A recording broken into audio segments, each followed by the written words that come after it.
I'm Paul Greenberg. And I'm Kenny Lauer. Welcome to EWPK.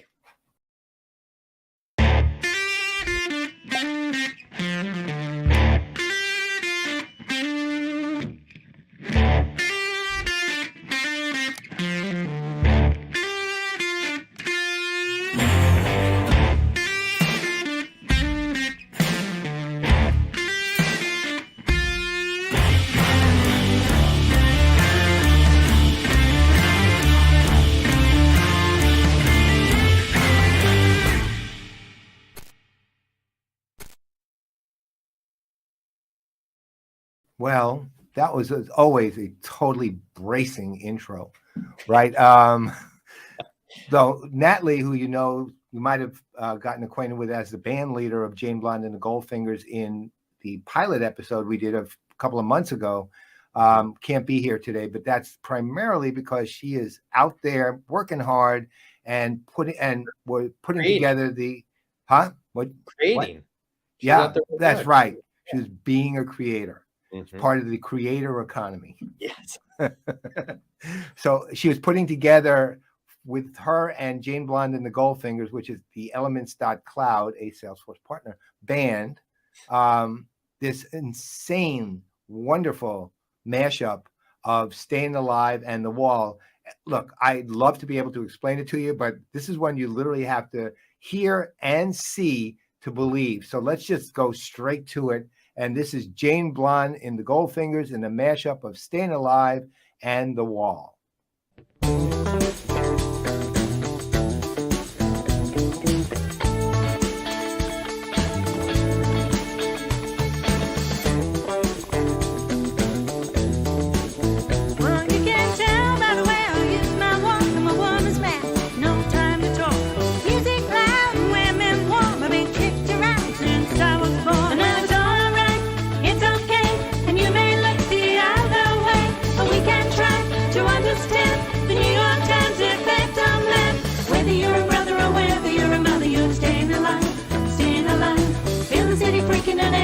Shaking and we're staying alive, staying alive. Ha, ha, ha, ha, staying alive, staying alive. Ha, ha, ha, ha, staying alive.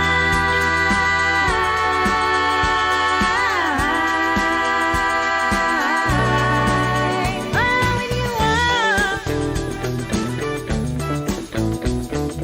we don't need no education.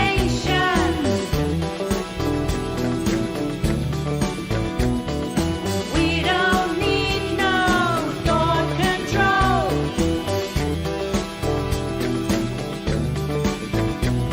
No dogs or random in the classroom. Teachers leave them kids alone, like going nowhere. Somebody help me. Hey, teacher, leave them kids alone. Staying alive, staying alive. Ha, ha, ha, ha. Staying alive. Another brick in the wall. Ha, ha, ha, ha. Staying alive. Another brick in the wall. Wrong! Do it again. We don't need no education. If you don't hear me, you can't have any pudding. We don't need no thought control. How can you have any pudding if you don't hear me? The dark sarcasm in the classroom. You! Yes, you are it. Teacher, leave those kids alone. You behind the bike sheds. Stand still, laddie. Hey, teacher, leave those kids alone. All in all, you're just another brick in the wall.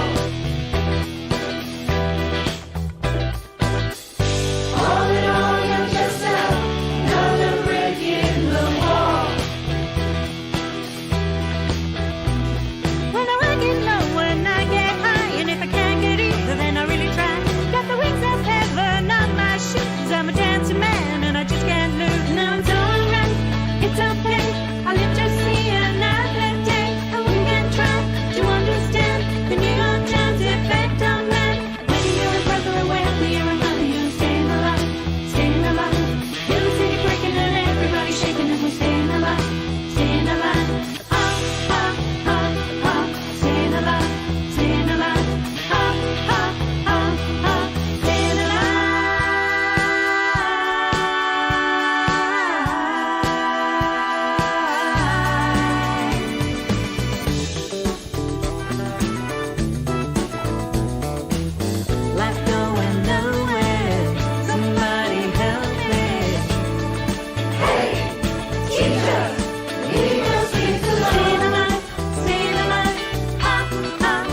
Okay, everyone, welcome to What's Up.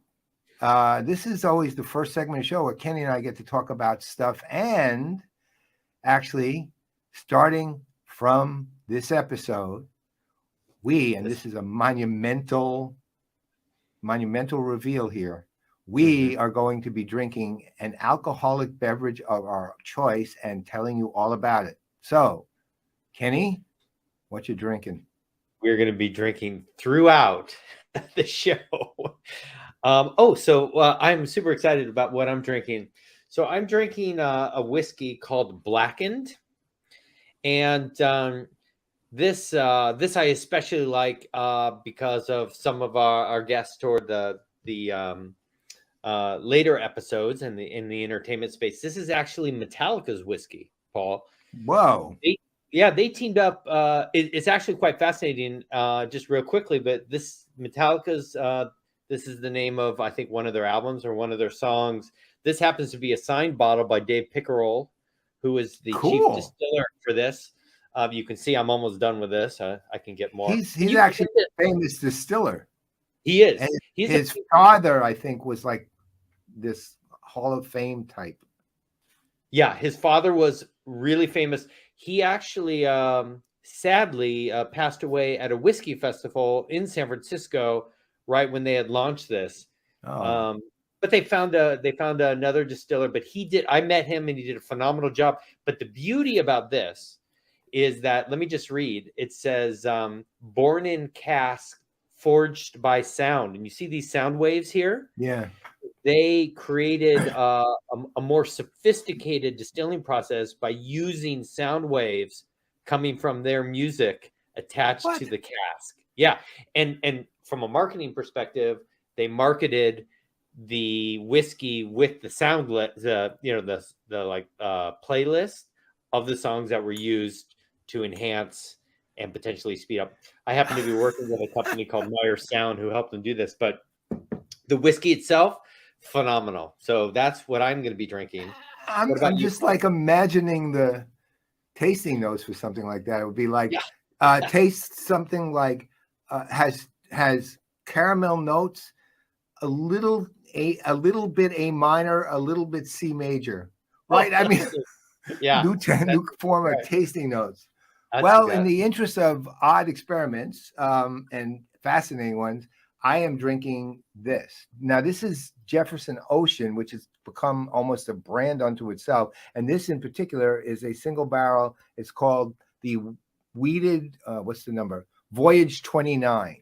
Right now, wheated bourbons are slightly, given all bourbons have to have 51% corn, wheated bourbons, oddly, have more wheat than other ones do, right? Oddly. And this one comes from a long time, slightly sketchy experiment to me. I mean, they decided to, Jefferson, which is one of my favorite bourbon distilleries, they have some of the best bourbons I've ever had, decided to take barrels, put them on boats, steer the boats around the ocean for a while the barrels aged and the whiskeys aged on the boats. And it became then, at the time, a small batch bourbon called Jefferson Ocean. And it was wildly popular. The life of me, I can't imagine what putting a bourbon barrel on a boat is going to do other than add salt, right? I can't figure out what in the world it does that would change anything. However, the label stuck, right? Well, what about the movement? Well, of the wave? maybe. I mean, Baron use sound to activate the liquid inside. Who knows? Maybe. I don't know. Honestly, I do know this though. It's very popular, and this particular one, which is, again, wheated bourbons tend to be slightly sweeter than even regular bourbons are. This one is really, really very good. It's got that extra little sweetness, and the interesting thing is, even though one way or the other, you're tasting corn in bourbon, and you're tasting corn sweetness for the most part. This one, you can pick up a little of the whiskey, barley, well, not so much barley, but whiskey sweetness. Wheat version of sweetness in it. And I am not a big one. I mean, this one, I guess the tasting notes would read, a bit of the wheat Seasick. style, Swedishness and the salt air, right? So, Yeah. anyway, that is the bourbon I am drinking. And to all of you out there, and to you, sir. Oh yeah, should we toast? Here, let's toast. Yes, let us toast our drink. Let's see if we can. Yeah, right here. Oh, look at that. Yeah, there we go. Oh. Is that an expensive? I originally thought that was going to be. You were going to tell me that was Jefferson Starships. I wish that would have been That a was- more interesting story. Great story. Yeah, but that's an expensive. No, I don't think so. I mean, I actually got it as a gift, but I think I'm guessing it runs $70, maybe 75. I'll tell you before the segment's out. I'll look up the price. Yeah, I'll look up mine And- too. But mine, this one you I think can get at Costco. So that's the difference between my alcohol and Paul's. So No. Yeah, mine you can get at Target. okay. All right, that's great. Or no, excuse me, the exclusive Target, Target. Oh yeah, Right. Target. Target. Yeah. Okay, this one runs about $80. $80? Yeah. Give or take. I see it from 70 to 99. 80, 79, 99 seems to be an area that they hang out in.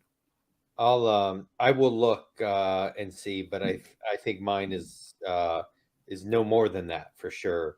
Okay. Yeah, see, mine looks like it's somewhere between 40 and 60. Okay.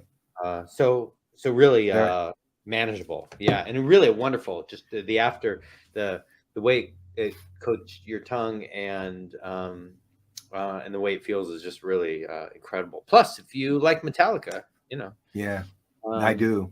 Yeah, you just boom. I went to a Metallica concert. That was actually Chase Center in San Francisco. That was Metallica teamed up with the San Francisco Symphony for one of their first opening nights when they opened the arena.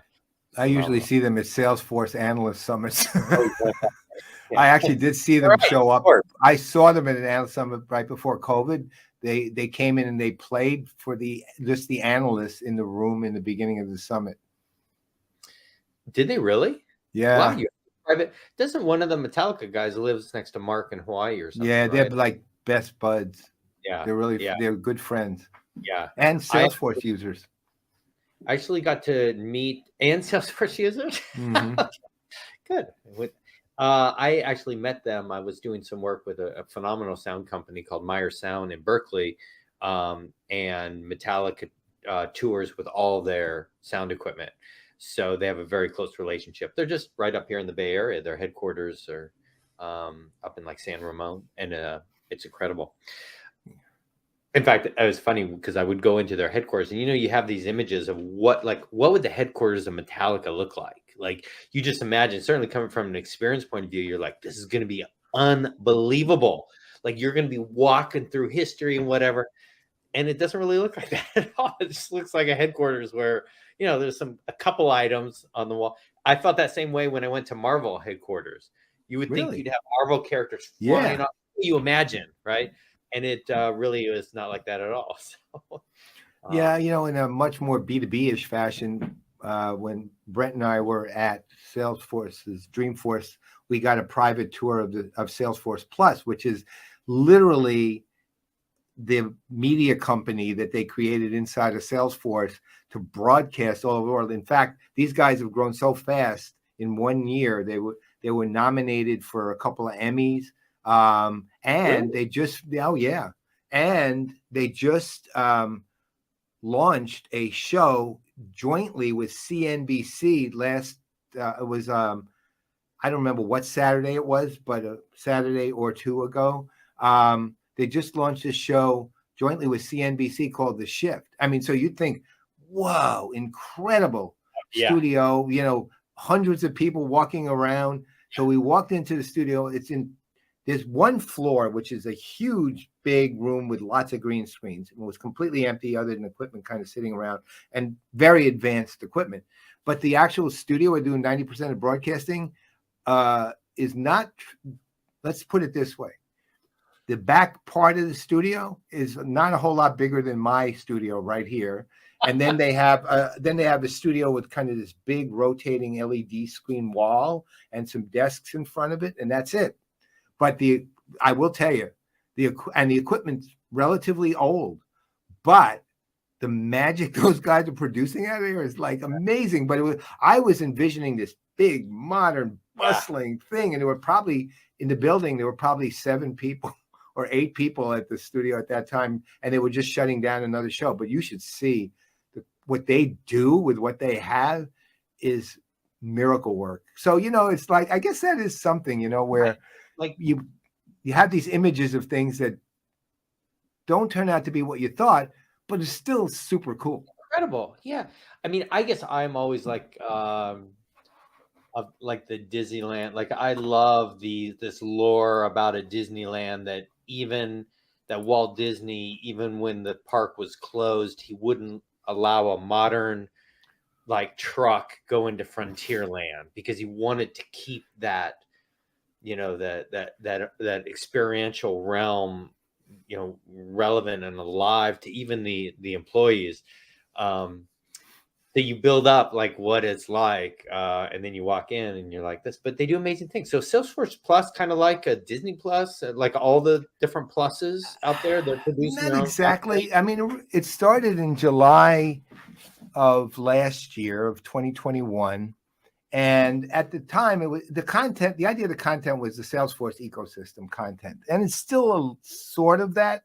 I mean, ultimately, a lot of the subject matter could be customers that are Salesforce customers, even though it's not about Salesforce, it's just about the company. Right. But they have now they've evolved. If you go to the website of Salesforce Plus and just Google it, and it'll take you to it, you'll see it kind of looks like a Netflix setup or a Discovery Channel setup with different shows. And one show is called the Ecopreneurs, and it's about environmentally responsible entrepreneurs, and that's one of the ones that's up for more than one Emmy, for example. But they have a number of shows, and they've evolved a great deal. They, initially when you'd watch it, you'd see, wow, that's sloppy. Brent and I wouldn't even do that, right? Yeah. And believe me, we've done most everything wrong at some point, right? Yeah. So, but now they've kind of ironed out a ton of the issues. They have moved lightning fast in terms of their evolution and growth. In fact, if you want to get some details, we on CRM Plays on let's see, today is the 26th. On I think it's the 15th, whatever that week of Thursday is that week, we had Colin Fleming, who runs Salesforce Plus, on to give us kind of an update on where they are and heading into Dreamforce. And they broadcast the entirety of Dreamforce, right? So that the first year, they just broadcast the keynote. This year, every track, every event, every single thing was broadcast by them. Not every single thing, but all the things, everything broadcast was broadcast by them. But it's, again, small studio, amazing equipment, some of it pretty ancient, but the magic they produce from it is just off the charts. And Brent and I will be putting up some clips of an interview we did on an iPhone camera with the guy who runs the studio, the guy who specifically runs the studio, the manager of the studio. You know what? I know we had other things to talk about, but we're literally out of time. So I know. Well, I just wanted to say, speaking of things that could go wrong, I had the honor of producing one of the CRM plays last week, I think. And that was fun. Phenomenal. Well, you know what? I just started reviewing your footage. You're really good with those change of camera things going on. You really were cool. It really worked. I mean, I don't even have the ability to hit. I can hit another button here, but the other image of me looks washed out, so I'm not going to bother. Right. Yeah, I hear everybody. This is what I mean by washed out. I'm still working on it, okay? I just want you to know. See what I mean? Washed out. And almost the same. Yeah. Right? So I'm working on it. That's a more cinematic camera, so I have to change some things. But yeah, but okay. You know what? That's great. Yeah, I think that's great, Paul. We got a great show ahead. Really phenomenal show. Yeah. You know what? We could tell you who it is, but why kill you with suspense? So if you manage to live to the second segment through that fact, we're trying to kill you with suspense. You will be very excited by what we're seeing. But Kenny and I, once again, we're always, the interesting thing is we do each segment in a separate studio. It looks exactly like this one. I know we right in each case. So we got a ways to go. So we'll see you after the introduction to segment 2, otherwise known as Who's Up. See you soon. See you soon.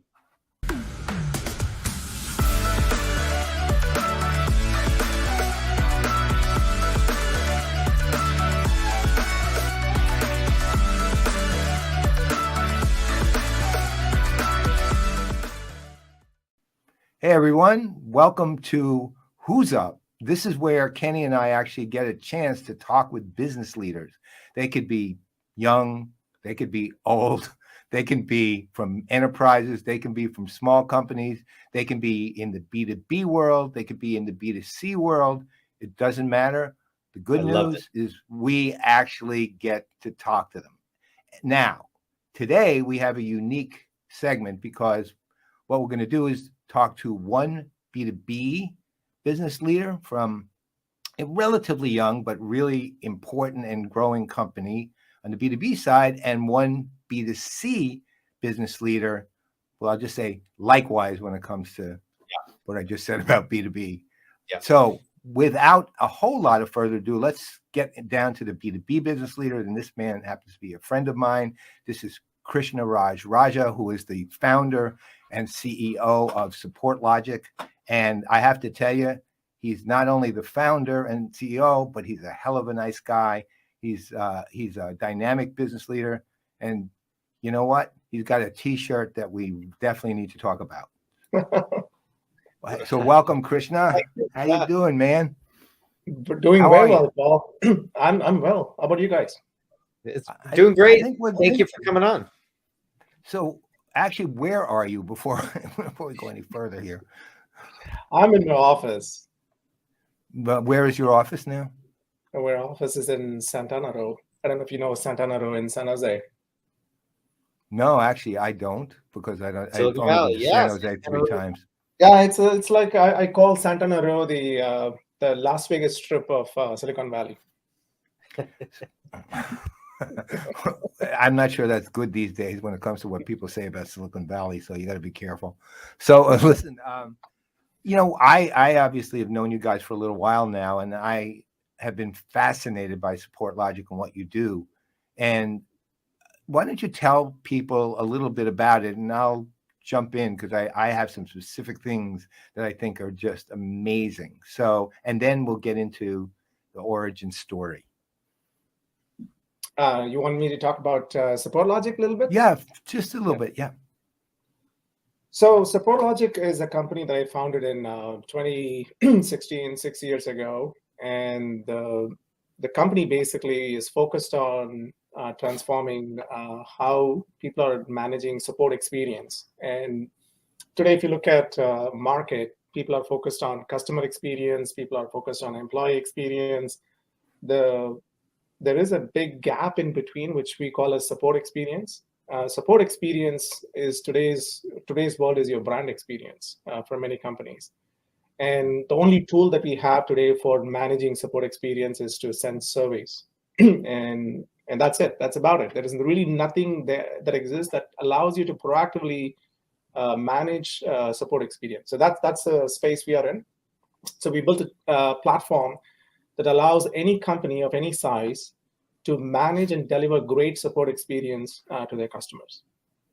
So one of the things that fascinated me about Supportlogic was your actual ability to sort of interpret real-time sentiment, really, and then do something about it, actually take action at the same time. Can you get into that a little bit? Because I love that part of what you do. That's the part that, like, if I'm looking for sex appeal, there it is. Well, and from an experience point of view, if you're an experienced guy like I am, that's like the secret sauce there, being able to do that. So yeah, I'd love to hear more about that. Yeah, it's actually quite interesting. When I actually come from support background, right? So I always assume that every customer you're going to talk to is going to be upset. So what's the point in doing sentiment analysis on customer communications? In fact, when I started the company, I didn't even think that sentiment analysis is going to be useful. It's almost an accident that we discovered that sentiment analysis is extremely useful for support organization. And this is despite me coming from the support background. I assumed it's not useful. So the interesting part is that support conversations that you're having with customers, a lot of them are just benign conversations. You're really not just going back and forth, exchanging information, so on and so forth.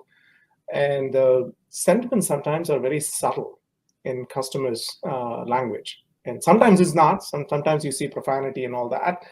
But many times it's very subtle, especially in a B2B context, right? And the subtleties accumulate with time within a conversational stream of a given support issue you're dealing with. But then you aggregate this across multiple conversations you had with these customers during the lifetime of your company. Then you start to notice some very interesting trends and patterns. So that's what we focus. So when we started, we thought, okay, maybe we can do negative sentiments and positive sentiments and call it a day. Then we realized there's flavors of negative sentiments and flavors of positive sentiments you can extract. Things like why the customer negative experience. Is it confusion? Is it frustration? Is it impatience? Is it that you're not making meaningful progress? There's so many different attributes that causes customer frustration. So we started going into that and we started extracting that. Then it becomes very actionable when you start doing flavors of sentiment. So that's kind of the genesis behind the sentiment analysis piece, which is one component of what we do in support experience management. Did you said it was almost an accident? Did like someone trip over an emotion or something? I mean, what actually, what happened? So this is the founding story, right? Like when we were, this is when the company was size of two employees, me and my first engineer, Charles. So we were just looking at a customer data set. We were trying to solve a completely different problem. And as we were reading through a lot of the support cases, we noticed a lot of support cases had very interesting sentiment. And customers are really furious with the product. So we were saying, hey, look, Charles, look at this customer, is so unhappy. This is so interesting to see this. So read these comments, right? And then we started brainstorming and saying, what if we start to highlight those sentiment fragments? Because we had access to the customer data, right? So we started highlighting it and just like a pencil marker, right? And show it to people. So we kind of mocked up something in the user interface and we showed it to folks, and people's minds were blown. Wow, this is amazing. You guys can automatically detect this. Then I realized that as a support engineer, you are in conversation with customer, you know all the negative sentiments you're dealing with. But as a company, they don't know what all things are happening with your customers, especially at scale. So highlighting those negative sentiments and negative conversations you're having with your customers is extremely insightful for people inside the company who are not dealing with customers on a day-out basis. So yeah, so that's the accidental part. Like we stumbled on it. Is it mostly like when you were looking at this sort of data, was it typically through asynchronous? Like the data was mostly asynchronous, written communication, or did you look at transcripts coming from live telephone conversations, or was there video? I used to at the Warriors, we did some things where we mapped video gestures. I mean, like we mapped gestures. I think Apple bought the company eventually, and tried to determine sentiment as to whether someone was enjoying the game or doing that. I'm curious, kind of where you guys kind of looked at to determine overall sentiment. Yeah, it's a great question. We took a conscious effort to focus on sentiment in text data, and there was a couple of business reasons for it. I looked at the Zendesk when they went IPO. I looked at their S1 filing, and one of the things Zendesk claims is that millennials don't want to communicate via phone, right? They just want to do everything in text and chat. So they were projecting the text communication is going to outpace everything else, right? And also the second bet for us was voice to text is going to become a commodity, it has already become a commodity. And the quality of voice to text is going to just improve with time with the advancements in deep neural networks. So we took a conscious approach. Let's do all sentiment extraction, signal extraction, we call it, from the text data. The thing that you're talking about video is kind of very interesting. The philosophy I've always had is that in the computing industry, we've only focused on machine data and metadata in the last, I would say, 30 years of our computing industry. We completely ignored unstructured data, right? Videos, processing text, processing audios. And I think that's just happening right now. And there's a huge amount of opportunities in extracting so many different signals from unstructured data. Yep. That's phenomenal. And just brilliant to look at Zendesk S1. Like, I did a lot of research before starting the company. Yeah. That was one of them. Yeah. Wonderful. So I mean, you're obviously ridiculously smart. Okay. So what kind of kid were you? I'm just really curious. I mean, plus I'm sort of taking into account, can you show people your t-shirt for a minute? Would you mind doing that? You might want to just could. All right. Thank you. So given that, and given how smart you are, what kind of kid were you?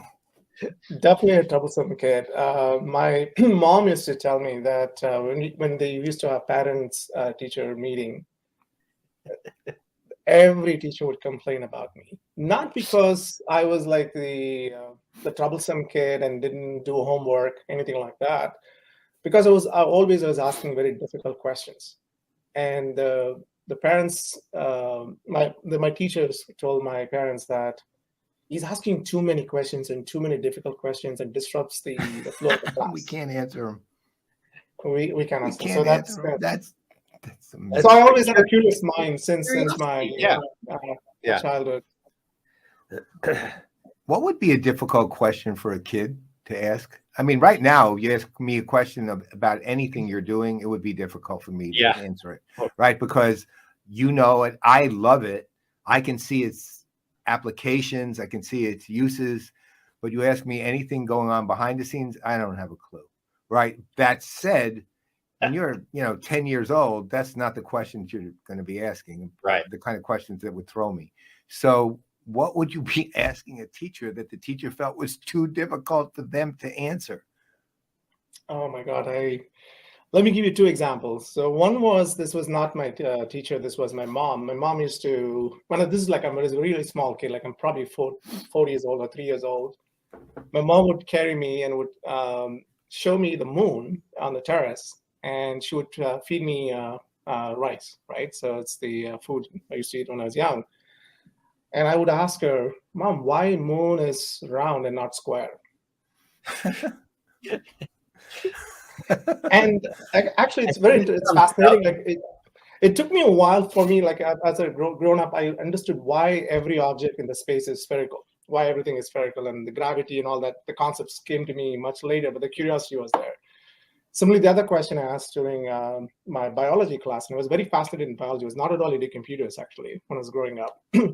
During the biology class, I was asking my teacher, why, so they were teaching about reproduction and how cell division happens and all that, right? So I said, hey, you have a cell, and life grows from the cell, multiplies and becomes a baby eventually. Why don't the cells go independently live like amoebas? Why they need to become a unified organism? Oh my God. So that was a question. Right, Krishna, we get it. God almighty. I don't even think that well now. Much. I was going to say amazing. So that got me interested in genetics and why complex organisms emerge from single cellular organisms and stuff like that. So amazing. Yeah, I'm a nerd. So sorry. So, Krishna, I'm assuming that sort of curiosity and that depth of thinking has been incredibly valuable in your 6 years of moving this company from an idea to where it is now. Give me some examples of how that became like really important. And you're obviously leading the company. So help me understand how that kind of personality helps. It's actually a blessing and a curse. When you think very deeply and you go into the rabbit hole of thinking, you're just in the thinking land, you're not in the execution land. Yeah. And also, it just becomes a thought exercise. And there's a lot of other things of leadership that doesn't require deep thinking. In fact, I would argue in many cases, leadership is all about simplified thinking, not deep thinking. You want to keep it extremely simple, simplify and dumb it down, all of that. For example, when you're raising money as an entrepreneur and you go pitch your ideas to VCs, VCs don't have much time and they don't have much attention span. So you cannot go and explain complex ideas to them. You really have to find a way to dumb it down. And so, yeah, so that's the other thing I've learned. So yeah, the deep thinking works in terms of problem solving in certain areas. Yeah. And then it backfires in certain areas because you're going so deep and people can't follow up. Because as a leader, you want to keep things very simple for the rest of your crew. So where do you, I mean, like, where you, right now you're 6 years in, Mm-hmm. you're here now, 6 years from now, where are you? 6 years Both from the now, company and, by the way, both the company and you, and also where's that t-shirt in 6 years? Yeah, I don't know what t-shirt I'll be wearing now. Hopefully I'll be in Hawaii, retired and drinking something fancy. I think 6 years from now, we really think we have an opportunity to ring the bell. And we really think, I mean, we still have a long way to go. But if you look at any companies, right, when the companies go public, it's usually around the 11th or 12th year. The first 5 years, it seems like a very slow progress. And then something hits and the company goes, it's a big trajectory. So I think that's the aspiration, that's what we are going after 6 years from now. That is fantastic. How big is the company now? Just out of curiosity, how many people you have? We're fairly small by many company standards. We are around 150 employees. Yeah. Well, it's a long way from what you said back when there was 2. So that's quite impressive. I mean, even just that even that kind of growth, Krishna, is a whole different kind of how do you scale from 2 to 100 plus, right? That's where your leadership comes in, getting the right people. It's just phenomenal. Yeah, a lot of leadership is learning and unlearning at the same time, which is another dichotomy of leadership. Things that you learned, you have to unlearn in every stage, and you have to learn new things in every stage.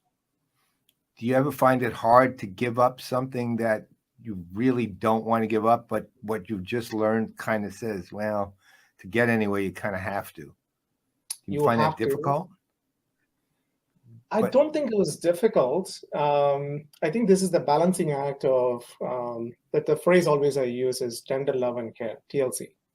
As a founder, you have to, and then when you're building a product or you're building a culture, when you're building a brand, the tender love and care is extremely important. And tender love care comes with a lot of attention to details.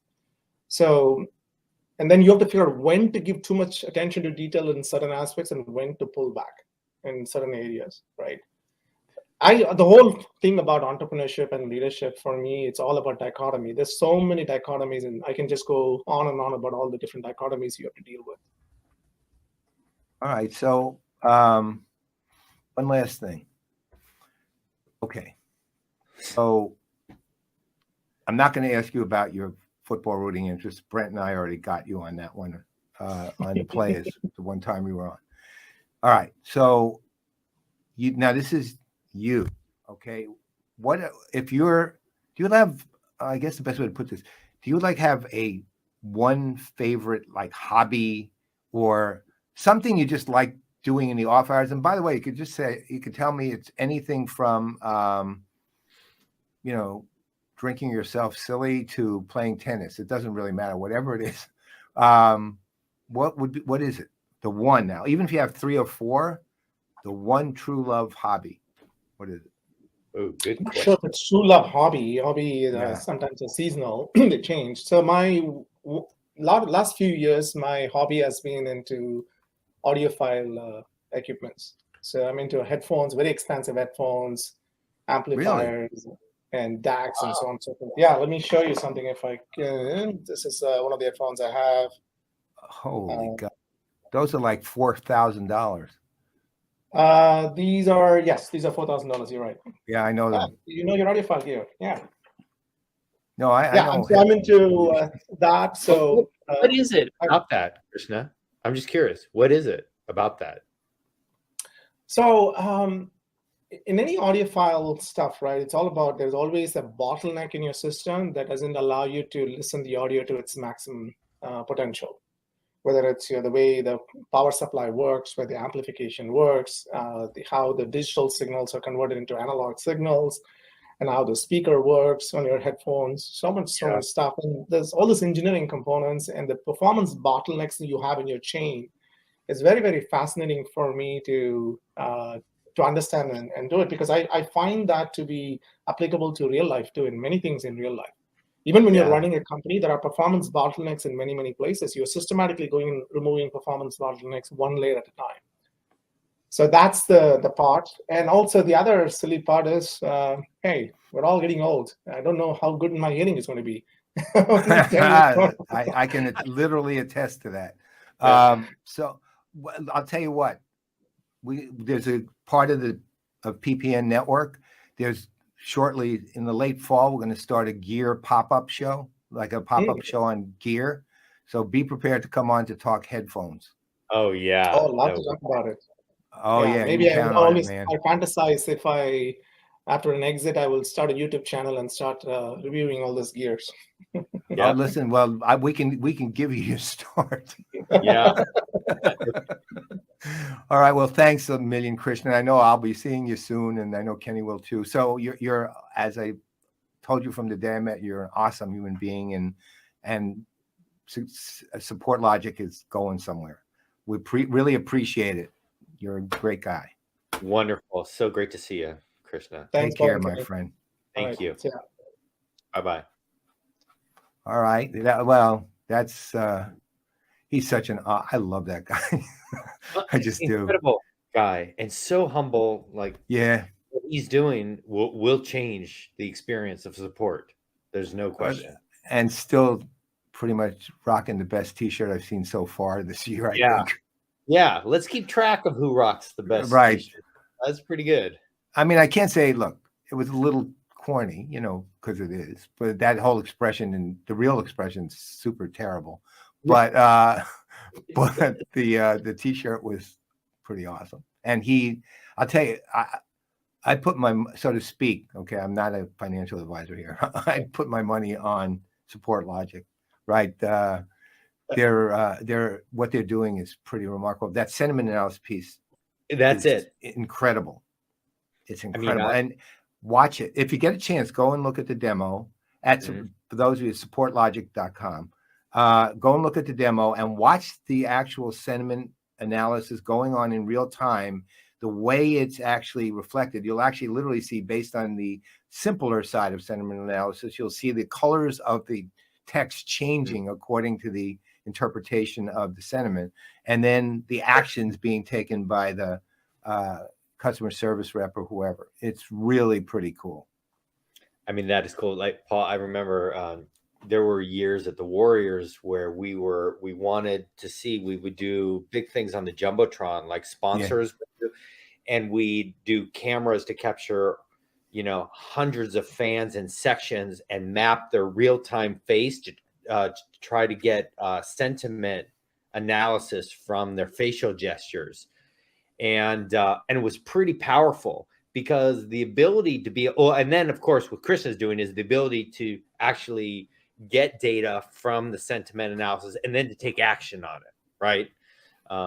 I think it's going to change things. There's a lot of nuance in sentiment analysis, and if you can get to the point where you can carve that out and then drive action upon it, fantastic. I wish him all the luck. I can't wait. Well, I'll tell you what. I think it's time for B2C. Right. So I'm leaving love this one to you, B2C. bud. Yeah, so I met this gentleman a little while ago. He fits perfectly into what we're talking about. Young company, young entrepreneur at heart, and is doing something fun. It happens to be in sports, which is something that I love. And it applies to a technology that all of us use, which is incredible. Let's go ahead and bring on Clay. Clay, come on. Awesome. I'm excited to be here. All Hey, right, Clay. Paul, obviously, I think you guys are meeting for the first time. Yes, we are. It's a pleasure to meet you, Paul. Same. Heard good things from this guy about you. Yeah, Actually. Screenskinz. A little scary. Yeah, it's fantastic. I mean, what I love and what I want to get into after you just give a little bit around what your company does is a little bit around the origin story and some of the choices that you made and some of the just incredible partnerships that you were able to solidify. I think in ways that other companies would be in awe of. And of course, you're on the younger side of the age, just spectrum. A little bit. So yeah, so that's right. Go ahead. Tell us a little bit about Screenskinz and what it is. Definitely. So since we're on camera, I thought I would show it. Does that work for you guys? Yeah. Oh Let's yeah. do it. Awesome. So Screenskinz, we make branded screen protectors just like this. So you'll see the Florida Gator logo there, branded within the NFL, MLB, NBA. Turn it a little more NCAA. directly. Yeah, there turn we a little go. more. Yeah, okay, There we there go. we go. Got See it. that? Yep. Yeah. So it works just like that. It'll disappear when your phone turns on. Doesn't affect your display. So our saying is protect with passion, right? So we're all passionate about something, and being an avid, sports guy, it's football season. I'm a massive Florida Gator fan, so always repping my Gators when I can. Do you have a Yankees? Do you have a Yankees one? We do. So our MLB are in production right now. Actually, we've been working tirelessly on our MLB. Diehard Yankee. Relatively diehard New York Giants. Okay. Well, hey, Pujols hit his 700. I saw it. 700. It was really cool. It was really cool to watch that last night. I'm watching Aaron Judge right now, so I'm staying focused. You might have to get a Rams one. For Brent. Yeah. The Rams, they're so picky about their artwork. Let me tell you. Oh gosh, we've gone back and forth 100 times with them now. Really? I have a great respect for that, though. For me, coming from the Warriors, I'm very picky about that. Even though I know. Partners, it's a pain for. So Clay, so how? First of all, I just want to know a little bit about how you made the decision to become an entrepreneur, and then kind of how you made the decision to do this, because I'm fascinated with even before you decided, or did that happen at the same time? And kind of where were you in your life when you made this sort of decision? Kind of both. So I was always that hustler kid. So my grandfather was an entrepreneur. He owned several different stores way back in the day. So it kind of I saw it in the family, and I wasn't expected to become one, but more or less I was always around that environment. So anything to make money, right? That's the nature of the game. It was mow lawns, pressure wash, take trash, do whatever you got to do to make a couple bucks. And I remember as a kid, we'd be working in, he owned liquor stores. So we'd be working in the liquor stores, I'm 12 over here, putting bottles on the shelf, restocking inventory. So that was always fun. But this kind of happened. I learned about Amazon FBA when I was back in high school. And I was like, this sounds like, I could make some money doing this. So I decided to do it. And I started doing screen protectors. That was the start. Well, I'm pretty good with my hands when it comes to building, crafting things. I'll do pretty much anything. So the thought of putting a logo on a screen kind of came to mind, and I did it. It sucked. Don't get me wrong. It sucked. The first iteration was horrible, but there was a lot of potential. Wait, you wrote the code for it? There's no code. No. What do you do? When you said you did it, what did you do? Well, I put the logo on a screen. Like that was the iteration. So it's 100% tempered glass. Like it's fully Oh. glass. Like it's Oh. yeah. Like You know, see this? It's Just like physically that. on the screen protector. Yep. So it's Wow. literally on the screen protector. That's And pretty cool. yeah. Smart. So that's how I started it. And the licensing element came in a little later, but I was trying to make the decision at the time whether or not to go to college, and not go to college. I was going to college anyways. I'm pretty good at school. So like school isn't an issue for me, but I was deciding whether or not to go to like a 4-year university at the time. I decided not to, stayed home. I graduated high school pretty much with my AA degree. So, my bachelor's only 2 more years. But during that time, like I'm in college and I literally got my first official license with the University of South Florida in Central Florida, like when I was 18. So that's something pretty cool to me. Like at the time I was like, that's a pretty big deal. Instead of applying to go to the college, I'm over here applying to be licensed with the college. Yeah.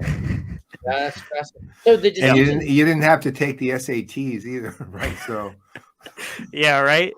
Yeah, that I would do anything to avoid those. The decision not to go to 4-year and focus on this, that was a very deliberate decision, because you saw this opportunity with the license and pretty much it would. I'm pretty. I wouldn't say smart, but I'm pretty smart with money and like being fiscally responsible. I try to be at least.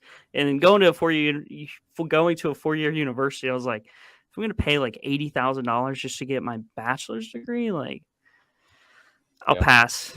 Like I can do a lot more. So literally just investing into the business, my time. Like I was working at Publix, down here in the South at the time, and I quit my job to actually sell screens to Publix. So that's another fascinating thing. I got to their corporate ladder.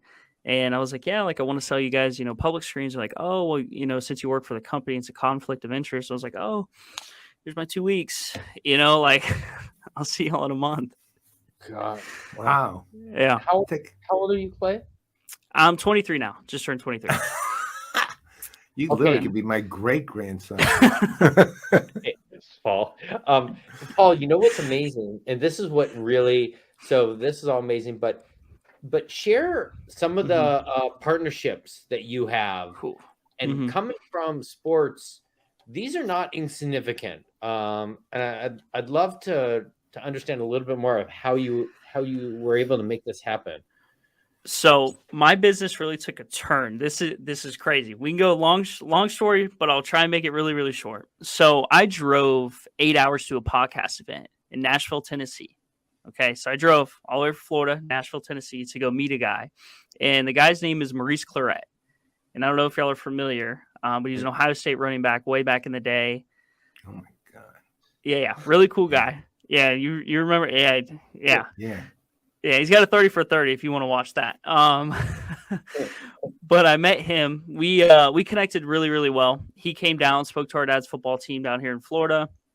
And I kind of showed him what I had going on, what I was doing. And he's like, yo, like I might know someone that can help you out. Like, let me call him, see what we can do. And I was like, all right, like just building a relationship at that point. It wasn't like, oh, like transactional, like, hey, I need this from you. It was like, oh man, like that'd be really cool, really appreciate it. So he connected me to my co-founder now, Rashawn Brown, who started working in the Big East Conference after he graduated with his master's in sports administration, and he's now at Texas A&M. And he's super embedded in the collegiate community, the CLC. He knows them all. So we connected, and this was during COVID years. So this was 2020. Like everyone was at home. No one was really doing anything. And he's like, yo, let me talk to some people. And literally 2 weeks later, we got a meeting with Fanatics, right? It gets crazier. It's COVID time, so everyone was just sitting at home, They were like, I'll take a meeting. We had nothing to do. Explain Fanatics to people who may not understand what Fanatics is. Fanatics is the Amazon of the sports world. They are the sports powerhouse. If you work within the sports community, you're going to run across that name, Fanatics. Whether you know it or not, they probably own or control something around you. I guarantee it. Yeah, they certainly own every piece of merchandise out there. Holy, they are. God. Yeah, they are. So we had a meeting with one of their buyers. His name is Lee Howard. Really cool guy. Played baseball at Florida State. And I was like, I literally just got Florida State's license. So I had Florida screens. I was like, I'm going to shoot him one. So we shot him one. 2 days later, got a call. He's like, Fanatics wants this product. Like, what can we do to help you, get there? And at that point, that was pivotal for us. So they really connected us and like immersed us within the sports world to get all the licenses that we currently have. Rashawn and I, we kind of put together a really good board. He knows a lot of people in the sports world. So we brought on former VPs of, licensing for the NFL, Hasbro. She's at the Boston Globe now. And Jordan Morrell from Nike, David Heath from Nike, like all these VPs and stuff. And they've really helped us like get in these doors, get in these rooms, and get in conversations with, high profile people. But they also see like young entrepreneurs and they're like, we like those guys. Like, we want to help them. It's kind of like giving back to them. It's like, they're really, really cool, and it's cool to be in some of those rooms because people look at me and they're like you're like a kid. And I'm like, yeah, I know. Yeah. They should be in awe of you, actually. If you did at the age of 23, for God's sake. Yeah. That's amazing. So what kind is okay, so right now it sounds like you're primarily focused in college football, or college, I should say college sports, because the logos are pretty similar, whichever sport you're in, right? So are you looking to go pros? Are you looking to go multiple other sports? What's the future look like? So we started this year with the top 10 NFL teams. Okay. So this is crazy. So we started with colleges, like that's how we started, and we curated a new partnership at the beginning of the year, and they're like, "Oh, we're going NFL. Like the NFL wants products. We got to go NFL." So our college inventory was kind of on the back burner at that moment, and we're like, "All right, like let's go NFL." We launched NFL in January, 10 teams, and we did more revenue. This is crazy. I'll tell you guys this. More revenue with 10 NFL teams in 1 month, okay, than we've done pretty much the following 2 or 3 months, just in January. Like, it was absolutely insane. We tore it up with 10 NFL teams. So we just now, last month, relaunched all our NCAA. We relaunched the rest of the NFL last month, and now we're set to relaunch MLB. And NBA, we just did a partnership with a company called NBA Labs. I'm not sure if y'all are familiar with them, but they're super immersed in the NBA and helping companies, like kind of smaller companies gain that like mass distribution without having mass distribution dollars. They're really embedded in it. You might want to get it. So what do you think, Kenny? Seats coming back. Oh yeah. So, yeah. The way Kenny and I met actually was, there was this organization called SEAT, Sports Entertainment Alliance and Technology, right? Okay. And it was basically the buyers of tech for the most part, although it wasn't technologists always, it was marketing people, Kenny among others. It kind of covered a spectrum, but it was pro and college sports business side. So, for example, on the one hand, Kenny, right, who was running marketing on the Warriors. On the other hand, Steve Reese, who was the CIO of the Phoenix Suns, et cetera, et cetera, et cetera. So, during COVID, and what it was unique because it was really one of the only gatherings that crossed over all sports. Right. And it wasn't focused on, college kids getting resumes out into like MIT Sloan was, right? Which is a lot. That's still a good conference, but it's very analytics focused and so on. This covered sports business, really. And it was very, very collegial and very friendly. And, both Kenny and I sat on the board of SEAT. And so they're coming back in 2023 with additional owners. So we can definitely make sure that you get an intro there, because that's like every sport, every league, every unit across the board. Yeah, pretty much. So awesome. Because what you're doing I think is super impressive, really. We appreciate it. We're working on the women's and men's soccer now, and over in Paris, we're about to acquire our first Paris license, which is going to be super interesting for us. So on the women's soccer, women's pro league, which one? Literally like the U.S. women's soccer. Like that their little the actual logo. League, the actual league. That my brother was actually one of the founders of that league. Really? Literally, Bobby. Yep. He left. As soon as the league was founded and done, there was also the head of Yahoo Sports at Yahoo, Tanya. I can't think of her last name now. The two of them worked together, traveled the country, recruited franchise owners, and as soon as it was set up and ready to go, my brother left because as far as he was concerned, he did what he promised his daughter Sarah he would do, right? And then and he's now doing his regular business now, doing very well. But he was actually one of the founders of that. Yeah, long time ago. Not a lot. It really wasn't that long ago, but it was a while. So, so what? Okay, so forget what you're doing. So what do you do? What do you do when you're not doing that? This is a trick question for young entrepreneurs. It is. Well, I watch football, so that's fun. So during sports season, I'm watching football. But I'm always working on new things, new ideas that I'll be hopefully launching, within the next year to 2 years. I love the hustle, just creating stuff. Like that's who I am. I love doing it. So when I get an idea in my mind and it's an idea I want to chase, like I go after it, and I'll figure it out along the way. But that's kind of what I do, That's exactly it. Yeah. I always call those the power ideas guys, like power users.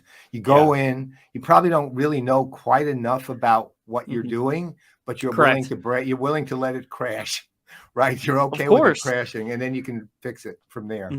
But that's where like my co-founder and I work so well like that, like with ideas and stuff. Like I'm like, big picture, what are we doing? Where are we going? And he's like, all right, how are we going to get there? All the little execution steps, the details. And I'm like, man, like he's a detail guy. And I'm like, I'm not super detailed, but we work super well. Like that's just how we go back and forth all the time. Perfect combination. You combine well and you gut check each other. All the time. Totally get it.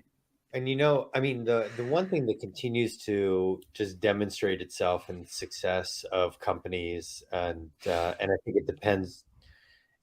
A lot of it depends upon how the entrepreneur presents themselves. But when people step up to say, "Look, let me help you," right? Let me, I mean, Paul is the epitome of this. A mensch and always wanting to create and open up relationships to move your business forward. He's incredible in that. But there's key individuals in your small time here in doing this that stepped up to say, look, let me introduce you to someone, or let's bring someone in here, or let me open up a relationship. I think that goes back to a lot of, this kind of passion, you bring passion and you bring intelligence and whatever. And I think it does. I mean, obviously when you're at your age, I think people are amazed, Paul. I think they're like, wow, this is incredible. And they want to help. But even as you get older, you're going to be an entrepreneur, I would imagine, serial for a while. That's pretty phenomenal. And that seemed like it was pretty critical to get you where you are now. No, it definitely was. I'll short story real quick, and then I know we got to wrap up. So we worked on the Disney license. So we locked down Disney, Marvel, and Star Wars. Oh my God! That's all. That's all, huh? Oh boy! I thought you would have done that by when you were 22. Yeah, right. But that came from one of our advisors. Like we had a phone call with him, and he's like, "Yeah, like I just had lunch with like one of the former VPs or VP over there," and I was like, "You didn't think to like mention us?" He's like, "Oh, I'll make a phone call for you guys." And then a month later, it's like the phone call happened, and the relationship aspect is so important. It's very underrated. Like people, you just got to build relationships with people. Try and not be transactional for sure. Yeah. Well, I guess one last thing is, I mean, how do people like buy your stuff? Like, so just a regular old consumer out there, how do they buy your stuff? So right now we're mainly on Fanatics, NFL Shop, MLB Shop, NBA Shop, all those Fanatics stores. We are working on the relaunch of our site, and I'm actually looking on the background of my desktop right now. We've been redeveloping the entire thing, so it's been fun. Hopefully, what's today's date too? It's 24th. Hoping mid-October, we're officially relaunched on our site at Screenskinz.com. You can find us on Instagram, TikTok, Twitter, Facebook. We're there. Okay. Thank So you. that's interesting. So you're selling direct to consumer as well as Mhm. through your partners. Correct. So Cool. the first thing I learned from one of our advisors, he's like, leverage everyone else's channels first, and then we'll build ours. Yeah. Right? Because they already have an established network. Like we're saving a ton of time, a ton of money, and a lot of work to get off the ground. Yeah. Yeah, that's absolutely right. Especially because people know Fanatics and they're still getting to know Screenskinz, right? So leverage off that that relationship that they've spent Definitely years spending money on to build. We're running our first email campaign with them next week, and it goes. This is just NFL. I think it was going over to like 5 million people. Like highly targeted. They know the teams. They know everyone. It's insane. It's a good list. It's a good list. That's pretty striking when you can put the word 5 million and highly targeted in the same sentence. Yeah. Oh yeah. Oh yeah. They know. Especially when you're talking to the godfather of CRM here. So which is Paul. Well, it's fantastic. Clay, I can't thank you enough for spending a little bit of time with us and sharing. It's been wonderful to have you on. And we just wish you continued success. And we will we will look for your product, and we'll get Brent hopefully when that's done. If Kenny and I do our job right, we'll see you at Seat 2023. Yeah. I'll see you there. Well, hopefully I'll be there. Yeah. I really appreciate the time, you guys. And Paul, it's a pleasure to meet you.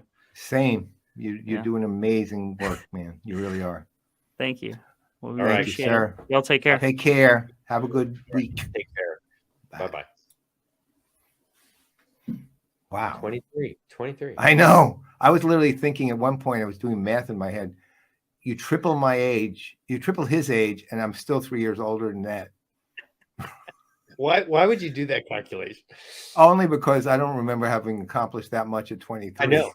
I know. 23. I was thinking, what was I doing at 23? And man, I mean, it is incredible. I mean, he's a natural entrepreneur. You can tell. I mean, it just oozes from him, and he's still got a lot to learn, and I think he's open to a lot of insight. But and again, I think he's right. The demonstration of a visionary with someone who can execute, you bring that partnership together, because it even goes back to kind of what Krishna was talking about earlier, that you can do deep dives into a lot of things. You can think a lot, but you've got to get that out. You got to build partnerships, got to make it happen. So really great.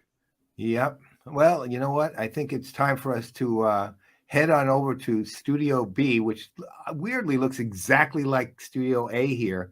So we can go meet our guest in Which Way Is Up. Yes. I think that's fantastic. I can't wait. So listen, everybody, to continue creating the illusion of us moving over somewhere, we'll see you very soon after the intro.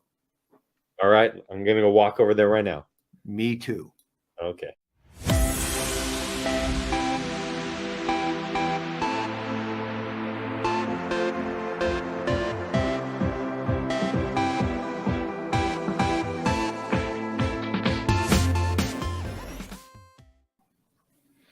So, Paul, the guest we have coming up, there's certain people in your life, when you meet them, you just know that they're going to play a role in your life. And they're so spectacular, so dynamic in different ways. You try to find ways to fit them in. This is who this person is. This person, I would say, and when he comes on, he'll tell us about it. But over the last, I would say, 40 plus years, he has played huge roles as executive, as a talent manager, as a consultant in music, and radio, TV, festivals.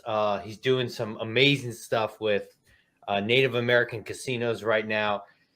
Not only that, but he's just won all these awards, and I just have to look at him because it's the list goes on. He's either get this one, top 40 DJ in New York, Florida, and California in a span of 4 years. Like I know we're going to be, we're going to be talking about that one, I'm sure. Yeah, and he was either nominated or won awards for Independent Talent Buyer, Polestar Talent Buyer, nomination for an ACM Country Talent Buyer of the Year. Polestar just goes on and on and on. In fact, Polestar said, and I have to read this. He said, this guy is fearless or crazy or maybe a healthy smattering of both. And I think that's a perfect description of him. Let's bring him on. It's Billy Brill. Billy! Funeral. Hey, Billy. Not a funeral.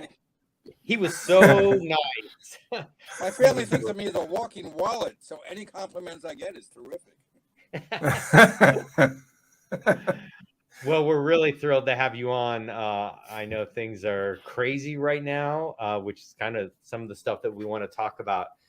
But I cannot remember. I was trying to think when we actually met and how that happened. But okay, I was your paper boy, and one year you gave me a tip, and then instead you gave me a transistor radio, and I said, "What the heck was this cheap gift?"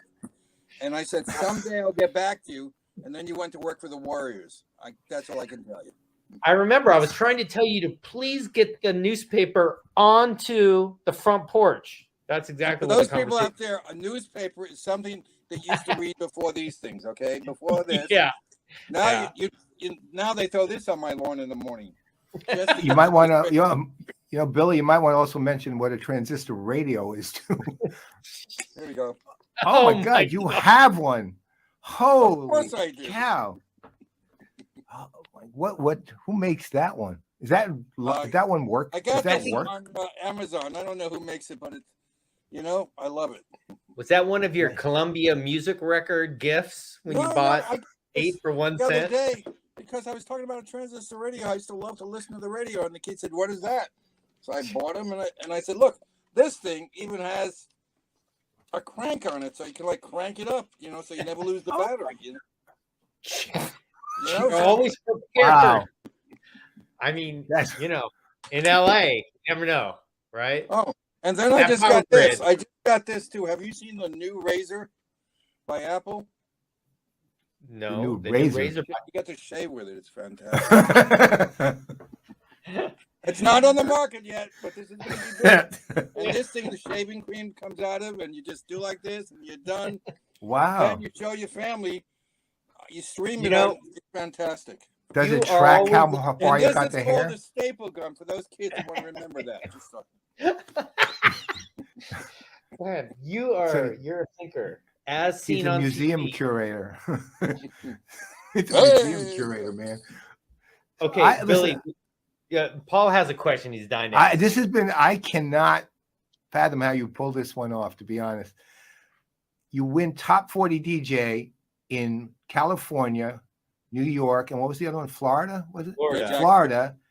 In 4 years in 3 different states. How did you do that? I got fired a lot. Here's what happened. I was doing the all-night show one night, a little crazy.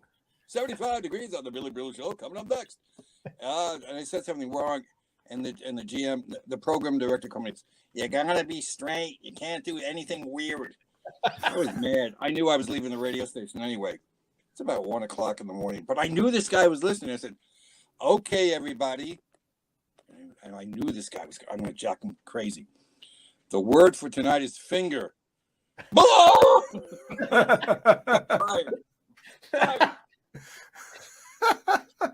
All right, well, that accounts for 1 state. Oh, then I was in a town called Watkins Glen, New York. Oh, I know it. Upstate New York. And they were doing this festival, and they said it was the Watkins Glen Summer Jam. And I said to the town, "Bring them in." The concert was bigger than Woodstock. Yeah. And I was associated with that, so I was gone. Then the third time, never mind. I've watched where it was crazy. I was fired a lot, I don't know. Like when you were at MCA and where else? EMI and Interscope.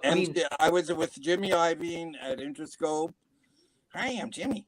I was Jimmy Iovine at Interscope. I was at MCA.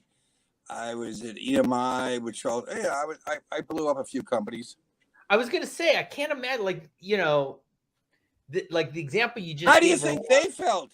Right. Who's this guy? That's the CVP. What the hell did we do? Fuck. This guy's our executive? Yeah. Who hired this schmuck? Get him out of here. I don't like him rolling the ashtrays during the meetings. Get him out of here. I thought that was funny, you know. The first time I went to a corporate meeting, it was MCA and they're straight at Steinberg and stuff. That's what I mean. Yeah. And I took an ashtray and I rolled it down the conference room and they went, They're either this is going to be exceptionally amazing or exceptionally terrible. this guy's either a genius or get him the doodles out of here. That's what Right. Exactly. But you know, I think And actually, it's interesting. I was working in radio. Cool story. And I wanted to get a job at a music company. So Polydor Records at the time. And do you remember they used to have shirts? We used to, at the malls, we'd put your name on them and stuff. sure. Yeah. It Print them. was in Sacramento at the Arden Fair Mall.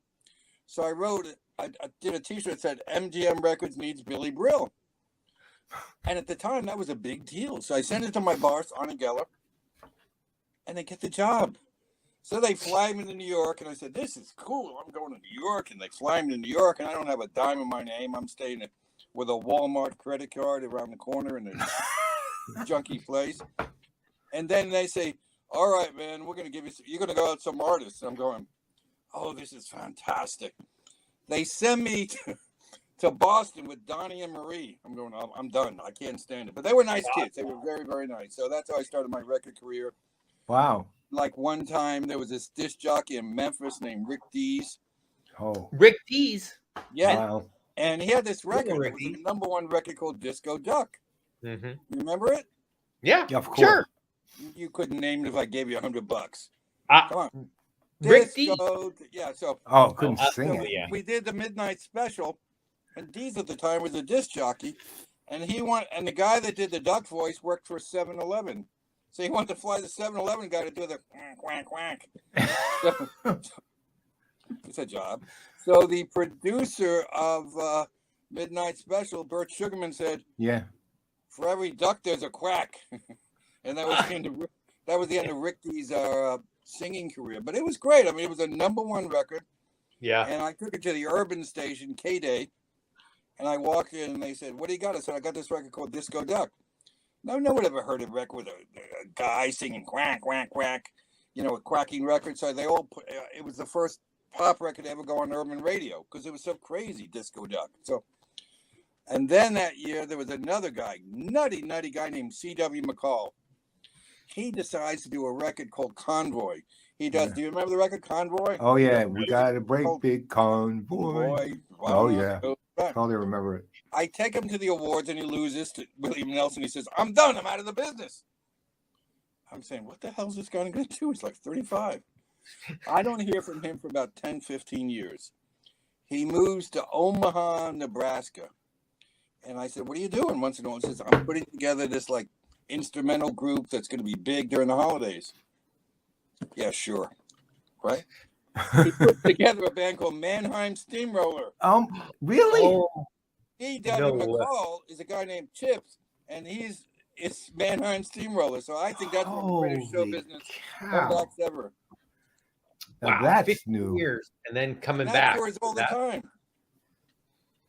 So he went from Convoy to Mannheim Steamroller. Yeah, he moved back to Omaha, Nebraska. That was his friend. He did an advertising agency, and he was really smart. And he came up with it, which I love. I love that idea.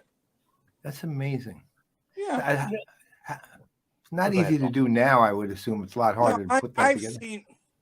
I mean, the greatest comebacks I've seen in music was Frankie Valli had this record called "Oh What a Night," late September down in '63, that they released Sure. it twice, and he had a great comeback. And then he had another great comeback when he did the title song for Grease. Grease is the word. So Frankie's had some great comebacks. Yeah. And then another comeback, which he makes a lot of money from, the Broadway, what's the name? About the movie, the Broadway show about the Four Seasons, and Jersey Boys. And Jersey Frankie Boys. had 4 comebacks. You know, he's had more comebacks than Nixon. And Much better I've ending. seen people come back. You know, I saw Santana come back from Black Magic Woman to yeah. smooth. So people come back in the industry, but I think radio's different now. It's all about streaming and YouTube and all this. So I think kids today, teenagers aren't listening to the radio. You know, I grew up in New York and went on WMCA radio. We all had to stay careful. Where did you grow up, Kenny? San Diego.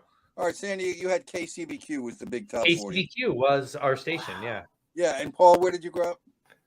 On Long Island in East Meadow. Okay, so WABC was your big station, and the other station was WMCA, and then the cool station was WNEW. Yeah. Scott Muni. First time I met Scott Muni. He was Scott Muni, WNEWFM. He was amazing, though. Great guy. I go up there the first day as a record promo guy. Sits in my office, and he has this voice, because I was loving this guy. How you doing, Billy? Hi, Mr. Muni. Sit down. You want a drink? Give me a drink. All right. Yeah, you look like a nice Jewish boy. Take a drink. Okay, Mr. Muni. I mean, this guy is the voice of God. Yeah. What do you got to play? It's all shit. Get out of here. That was the first time I met Scott Muni. But he had such a great voice. It was like, Kenny, it was like the cool station to listen to if you were in Long Island in New York. Everyone loved him. Oh, my God. Him. And then if you were into top 40, the guy to listen to was the name guy, Cousin Brucey. They went, Cousin Brucey. So one day, 1968, I'm at they called them the pep rallies for the jocks, which I wasn't athletic, obviously. So I'm sitting there, and he comes in, and a beautiful, beautiful zebra jacket. Hi, cousins. Let's talk about the class president. Blah blah blah. Let's talk about this guy, and let's talk about the class clown. Now I'm sitting next to a girl. She's about a 12, and I'm about a 3, but I'm hoping. Like any normal guy, I'm going to beg at high school, right? And she goes, and cousins, here's our class clown, Billy Brill. But that was disc jockeys in those days were legends, and people loved today. They were, Now, and they were personalities. Today, it's a different world. I mean, in Los Angeles, we have Kiss FM, but I couldn't name a lot of disc jockeys. I mean, I listen to Howard Stern in the morning because I think he's smart. But Kenny, can you name a disc jockey in San Francisco on KFOC? No. Or I mean, I Paul, would could just you name a station in Virginia Beach? You listen, and that's the same. No. So the kids are growing up. They're just doing YouTube, which is great, and Spotify. I mean, they're Spotify. like my kids. Listen, I love that Spotify. Now they even make custom, playlists for you, and you get a chance for the new. Can you imagine if we were growing up and we had a chance to get all the new music for like $12? Yeah. But I do miss buying records. You know what I mean? There was nothing like buying. What was the first record you guys bought? What was the first ever? I remember. So I joined the Columbia, when I was really little. You know that you get 6 for 1 cent and all that. Yeah. So I think some of the first albums were Journey, and also Foghat. Actually, was one of the first ones I remember. And I remember just as a young kid looking at the cover art, reading the lyrics, and just listening to music over. In fact, I remember, as I'm recalling this right now, I pretended like I was a DJ. Like I was like, and now coming up is Journey, Escape. That's how much like DJs were part of your life. And now, of course, no, it was great. I mean, Paul, what was the first record you ever bought? I bought a bunch at the same time. I remember these were albums. I had a few, what do you call it? 33s or 45s or whatever they were. Yeah. The little singles records. But I was immersed in, I got into the music during the early and mid 60s. So really into it. And so I bought like Jimi Hendrix and people I had the original Jimi Hendrix albums and the Beatles, of course, all the names at the time. But we also had things like Tambourine Man and by the Byrds and, stuff like that. And we had Byrds on singing. Yeah. I used to love them. Yeah. Well, you know what? Like what Kenny was just saying, my brother and I used to take an 8-reel, tape deck, right? It's called a tape recorder for those kids that don't remember. No, this was like the one with the 2 reels and you'd run that one. and we would literally I can record tell you our what own cousin. they do Well, for the- ours was the cousin Brucey. He was our hero. He was our real hero. Was cousin Brucey. We loved him, and so we would be cousin Paulie and cousin Bobby, and we would just do this show, and we recorded like every 3 weeks on the reel-to-reel tape deck. We loved it, man. I mean, I went to college to be a broadcaster, right? But in sports, though, in particular. I went to college. I got a degree, the easiest degree. It was called. Well, it's harder. It was called communication arts. And in my entire career, that's not easy. Not Northwestern is talking about. It was the New York Institute of Technology. I was a fish out of water there. I had no idea what I was doing there. In my entire career.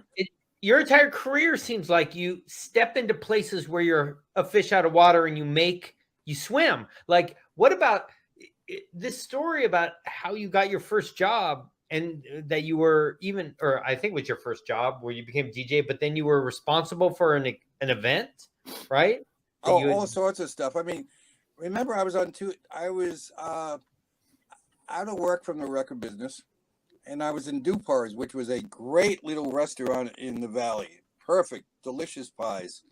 Paul will be sending everyone pies at the end of this broadcast. Just send the name and address.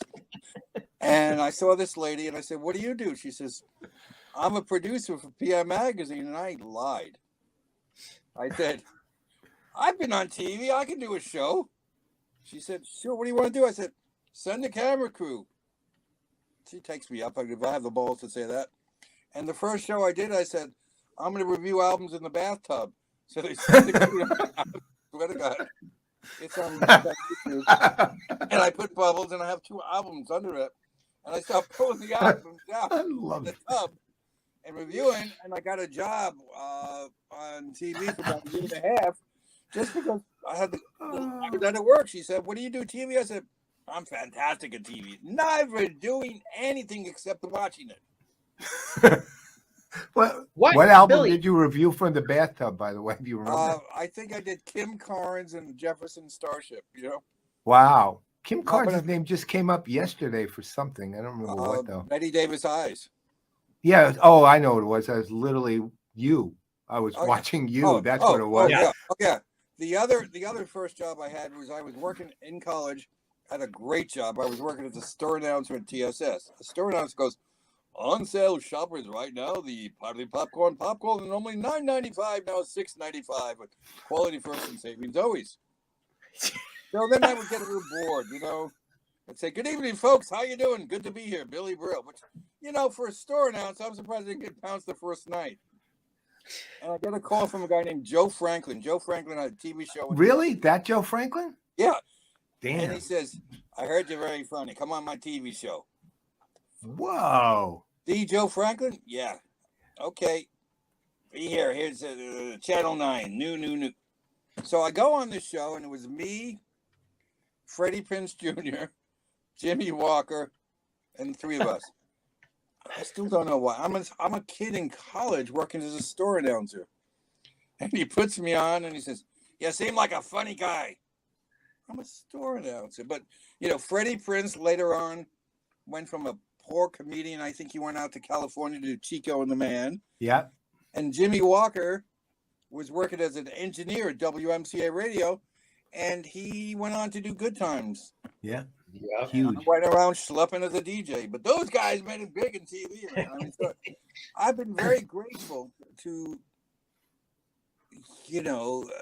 I just believe if you have that hustle, that drive, no matter what your field is, no matter who you do it, and you can't teach that. That's the most important thing. Paul, you know that, Kenny. Yeah. It's the drive to be successful in any business. I don't care what you're doing. I think there's, I think if you can learn to hustle and learn to just have a good work ethic, you can be successful. Look at the Giants. 2-0. Or even the Warriors, Kenny. For many years, they were a joke. For many years, they were a joke. They got some new owners and new membership, and they became something. In fact, in so many years, the marketing slogan was, it's a good time out. Like we're probably not going to play very well, but you'll still have fun. Maybe you'll watch a team. Maybe you'll come to a night that has a good team playing. So at least you Yeah, can they were see some good they were known as the Clippers of San Francisco. versus San Francisco. And now look, right? No, You know, I've been grateful. I'm still grateful. You know, I do a lot of things right now, and I'm still every day. I don't have entitlement. I just want to. I guess I just want to do good things for the people that hire me or work for myself. You know. well, what are you doing right now, Billy? Right now, I'm working with a lot of Native American casinos and booking a lot of great shows. I'm working in Palm Springs with the Agua Caliente Casino, and we just put on sale Harry Connick Jr., which is a fantastic show. Yeah. We have Adam Lampert, and last night we had Ken Young with special guest Oh yeah, Joe McHale. yeah. And in Sacramento, we have a lot of shows. We're gonna build the first indoor theater, beautiful theater, $150 million theater in 25 years in the Bay Area. Nothing's been built like that. And then I'm lucky enough to work with casinos in Buffalo and Mississippi. So, you know, You I'm can help happy. everyone understand the casino entertainment space has changed so dramatically from Yeah. when like I was growing up, where it was, maybe what I don't know, like in a parking lot, right? And they'd set things up and whatever. Now they're top, they're significant draws on entertainment. The amount of money that's moving Yeah. through there is They've been- unreal. For a long time, you know, in any business, it's known as a loss leader. You know, they have that, Yeah, right. you know, their target. Yeah. My Mercedes water, twice as expensive. But I'm going to go back to the Honda water. Or I got a Palm Springs or people that came to water. It's cheaper. Like Kent. But, you know, it was just a loss leader. Now, they want it as an amenity, you know, in Sacramento, Palm Springs, Yeah. Foxwoods, all over it's an amenity. It's a big, big, big business. Yep. And we have to take care of customers. People are getting more sophisticated all the time, and the Yeah. entertainment has to be more sophisticated, unlike myself. You're Well, doing so- good. Yeah, you're doing great. I mean, Hey, you've spit it been out, doing Ken. this 40 plus years, right? Like, or whatever. I mean, you've seen You know, so I'll much. tell you the truth. I don't count. I never want to be that guy saying, "Hey, I never bring up the past," you know, unless someone asks. Because I don't want to talk about it. I say I'm here. I'm right here in the now. You want me? I'm good. Not goodbye. So, You know, so what do we I have? hate Look, when people look at the past. I invented the donut with Paul. You know, I remember when you and I did that, actually. I know. yeah, that did change things. Yes, Well, it so did.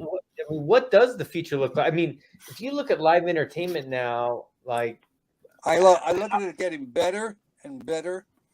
And as the economy goes up and down, you'll notice entertainment always does well in a bad economy. Yeah. Why? Because people want to be entertained.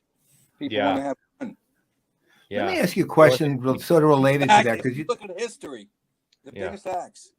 you're really big on talent acquisition. I noticed was a lot of what you were doing at times, a lot of it really, and really I still done do. well in that area. But one of the things that I'm noticing, and there are a lot of people who, let's say, if it weren't for the fact that we have connectivity out there now, would never have been seen or heard. And go back to, depending on, I'm not a big fan, but go back to Justin Bieber and people like that who were kind of early on found because somebody saw them on YouTube or whatever. Now you have TikTok, and you're seeing TikTok people kind of spilling over into America's Got Talent, and things like that are beginning to happen. So they started, and the interesting thing to me, and I always find this fascinating, is all of the people who are sort of, let's call it web famous, really want to be more traditionally famous. Yeah. Then that's the way it used to be with another. I was once talking to this big social media superstar, and I said, "What are you aspiring to do?" He said, "Write a book." Right. And I said, "Why do you want to write a book?" I said, "You've got millions of fans, you got this and that." He said, "Because it's a physical book." And Yeah. he sees that as validation.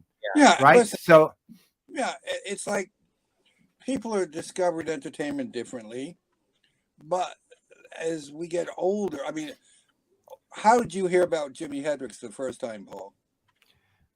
That's a good question. I don't remember. I saw him. I saw him actually at Woodstock. So I guess that was probably that's the first time I heard him though. I'd heard of him by that time, and it was probably by watching him on. Well, no, he wasn't making a lot of TV appearances, so I don't remember how I heard him.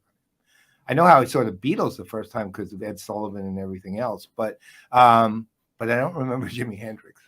It's funny you said that. It's interesting because you talk to people that, how did you hear about your new music? A lot of times it'll be for Spotify, a lot of times YouTube. Or the radio. Radio. You hear them on the radio. Still out there. Radio. Yeah. Still people listen to new music on the radio. It's just, no matter what the city is, people are just exploring new music. And look at all the bands that are in, these guys are in the 70s now that are really having a renaissance. The Beach Boys. Yeah. I mean, guys that, it's just amazing the way people are rediscovering the Beatles. I'm lucky enough to do a bunch of Ringo shows, and young kids always come to these Ringo shows, Yeah. I Well, mean, to your point, one of the things I was looking at, and when you mentioned the Midnight Special, I remember I used to, when I was in college, I was at Northwestern, and Chicago had, carried the Midnight Special, and I would listen, right? And this is not a musical group, but the Firesign Theater is who I fell in love with because of that.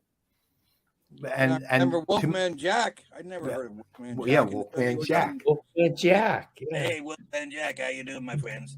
That's actually a good imitation. You remember? Then they put him in the movie American Graffiti. Remember that? They had Wolfman in the little radio station in Modesto for the first one. Coppola put him in there. Remember? Yeah, I do. Coppola was a fan of that whole thing, and Coppola put Wolfman Jack in that movie, which was great.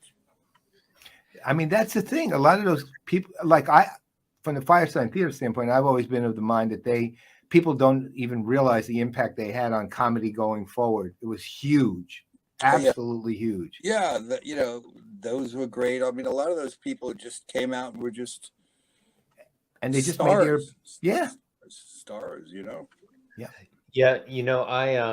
I remember seeing Joe Coy. I know you're really have a great deal of responsibility for the success of Joe Coy. Part of a team, not just me.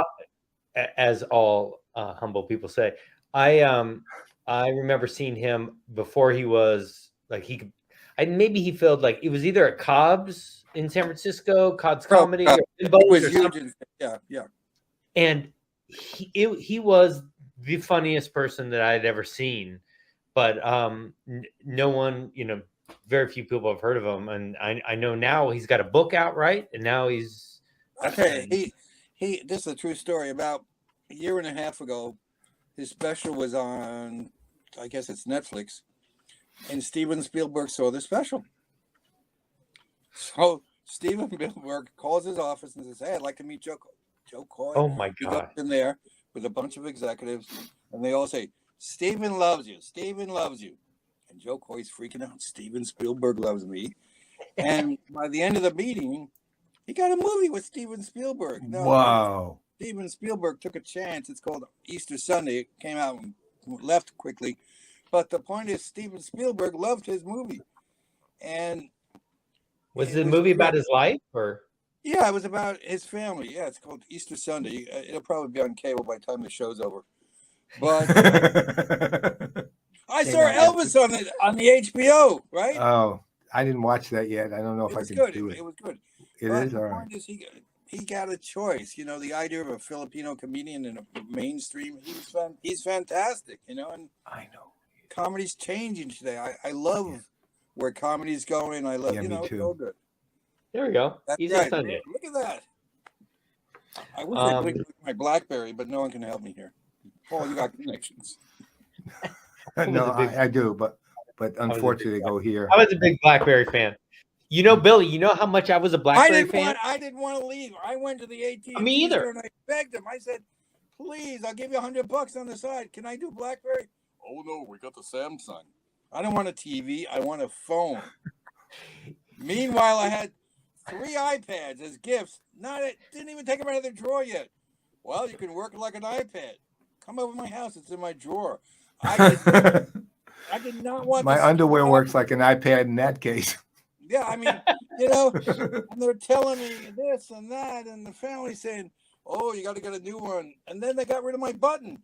They got rid of my. Where the hell did the button go? I got Okay. used to the button. They got rid of the button. Then they got rid of the plug. I had the same plug for years at every good gas station. Now they got rid of the plug. These Apple people are geniuses. Okay, look at this. Look at this, Billy. I like the BlackBerry so much. I bought this keyboard that you could put on the iPhone that would simulate a BlackBerry keyboard. And not only did I buy one, I bought two in case one broke because I thought they weren't going to That not. sounds like fun. I mean, but this BlackBerry thing, and these Apple people are crazy. I'm going to pay $1,000 for that? Are you out of your mind? Yeah, well, a lot of people are. They're doing okay. Their Hey, market wait. cap. Well, you need the Apple 18 and 19. Well, what does it do? It has a better camera. I'm not a photographer. Well, It's that's all the the thing. phone. I don't need pictures. I think I buy it for the camera now. Right? I don't Billy. think I buy it for that. Start dating again. I'll get a camera. There you go. I'm drinking this Blackened in honor of you because Blackened is Metallica's whiskey. I'm drinking this. That's not an Kenny. I don't think that's in honor of you, Kenny. The Though. fact that that was in arm's reach, the fact that that was in arm's reach is more disconcerting. So listen, I got one final question for you. All right, and this. So we've been talking about What is this, everything. pretty much. Passover? Well, we'll get it. That's right. And Minus Shevet. 9. Oh, we can do the 4 right now. That's right. We'll do all 4. I'm sure the people who in the audience will love that. Right. So we'll No invite wonder- them where did over. I get this guy? We'll invite them over. Right. We'll invite them Where over. did I get That's this all. guy? We're We'll supposed invite to be them at the over. show. This guy's a This moron. seriously Get him is out. like Look, my what I take- loved about Passover was chorosis. That's it. Right. Yeah. Other than that. This is I like used to my love Passover eating dinner that. right here. Yeah. So I used to call myself. where's a all this unleavened going to Jew. go? All right. So you have radio, you have music, you have pretty much everything really when it comes to entertainment. We kind of threw around all the places it's kind of evolving to. 5 years from now, where is all this? Streaming, and streaming. Yeah. No more cable. Does radio even exist? Radios. There'll be a Oh, certain yeah. amount of radio because people want to listen to sports and news. So Sirius they'll always do XM that. too. What? Sirius XM radio exists and they're doing pretty well. Yeah, love Sirius XM. I do too. Oh. I- That's interesting. So I think everything it'll be streaming. I think the cable companies, people are saying, wait a minute, instead of $300 a month, I can just get cable and stream on Roku or Apple. I mean, Apple figured it out. Roku figured it out. Let's stream. Quick story. Years ago, I met Dick Clark, and he told the story. He goes to a bunch of executives in New York to talk about cable. And he says, we have this new thing, and it's a few $100, and you're going to put a wire in the back of your TV. And the executive said to Dick Clark, that'll never work. TV's free. Who's going to pay for a little wire in the back of his TV? And they laughed at him, and it turned out to be cable.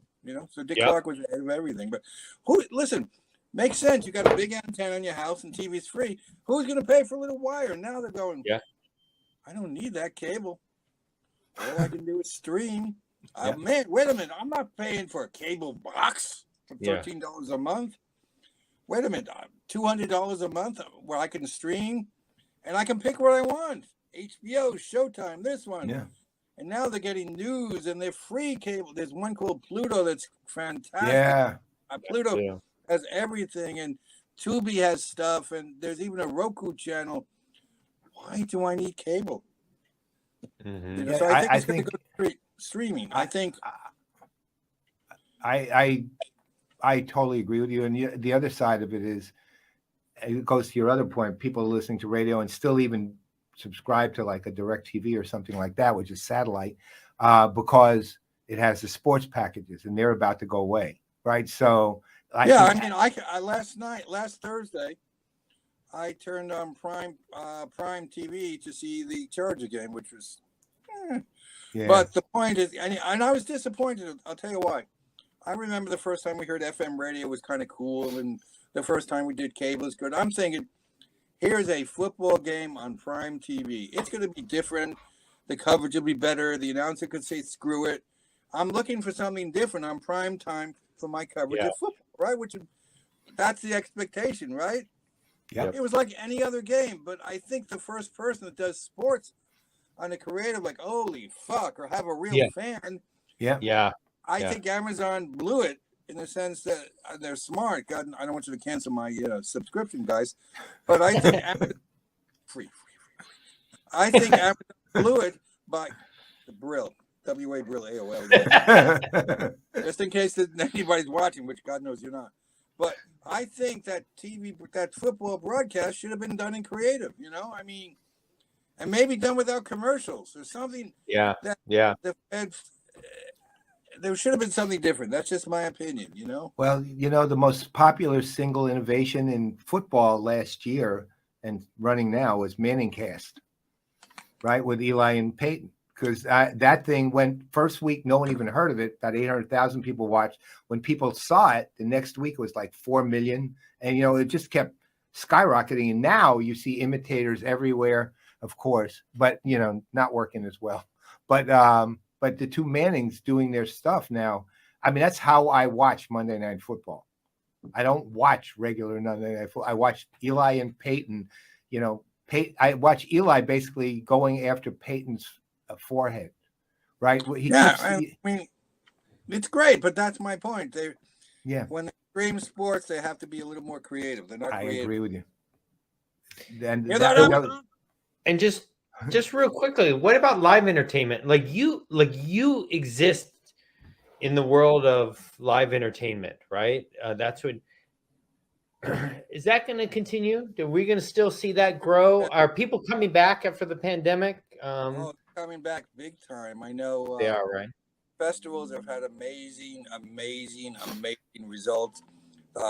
Stagecoach was sold out. Coachella was sold out. DWP just did a show called Bourbon and Beyond last night in Louisville, Kentucky, and they had 40,000 people there last night. Yeah, that's incredible. So people are always going to have, people are always going to want to see live music. And whatever's going to go on with the economy, and I feel like CNBC, but whatever, people will still go to concerts and people will still listen to music, and that, because that takes us away for those 2 hours, no matter what's going on. Yeah.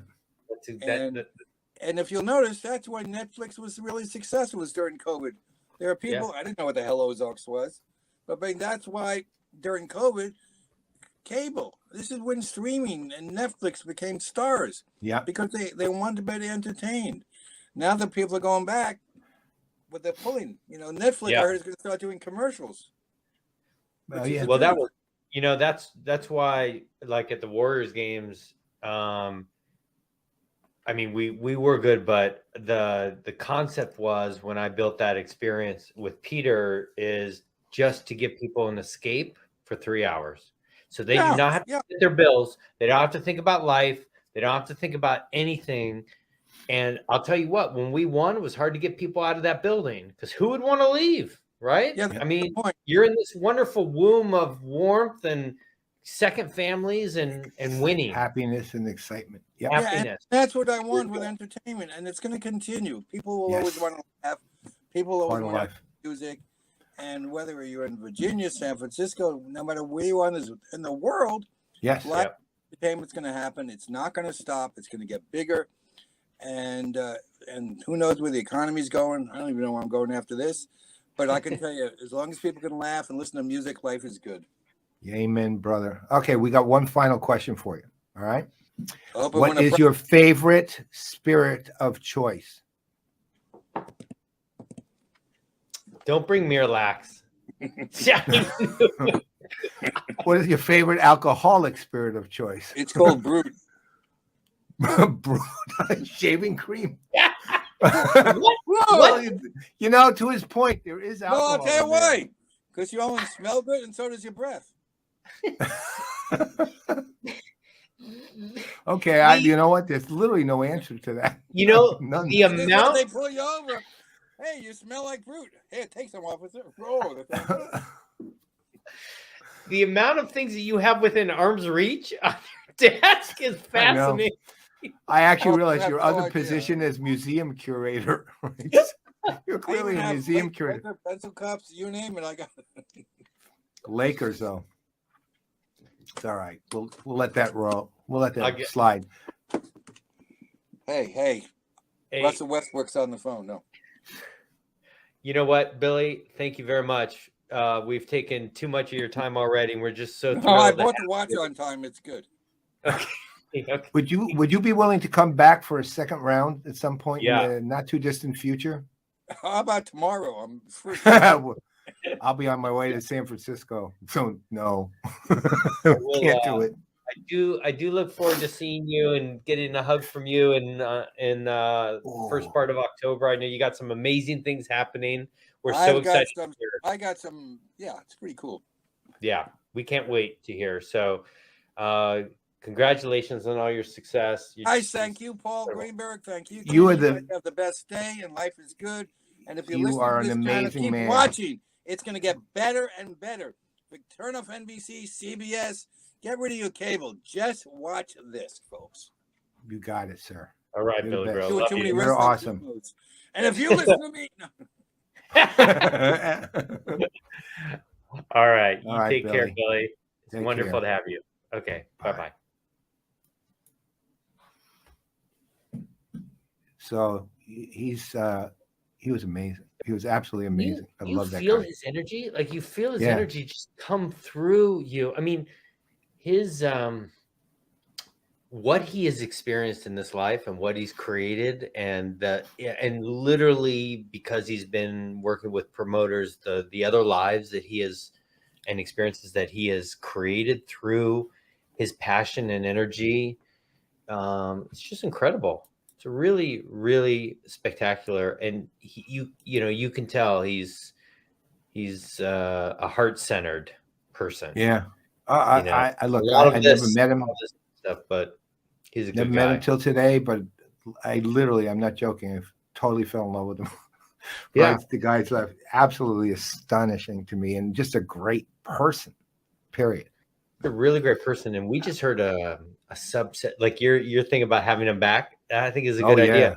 We just heard a small subset of the stories. I mean, if you look on his YouTube channel and you see the people he's interviewed and what he's done, it's really impressive, and it's really wonderful to have people like that in this world. You know, Amen. just that kind of energy and that kind of spirit. Man, he is a hard worker.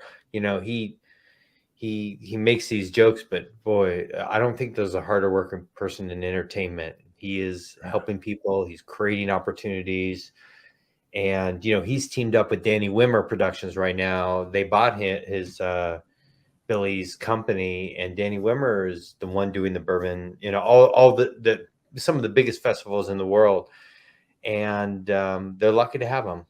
Yeah, he's really great. Hey, I guess that's it.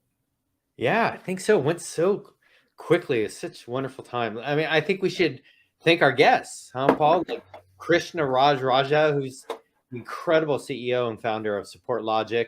Clay Canning, of course. Again, B2C, our CEO, founder of Screenskinz. And, of course, the bigger-than-life Billy Brill, boy from the Bronx. I love him. Incredible music industry legend. Just really an incredible group. And, of course, I want to thank, and it's incredible spending time with my co-host, Paul Greenberg. Right back at you, man. All right. Take us out, Paul.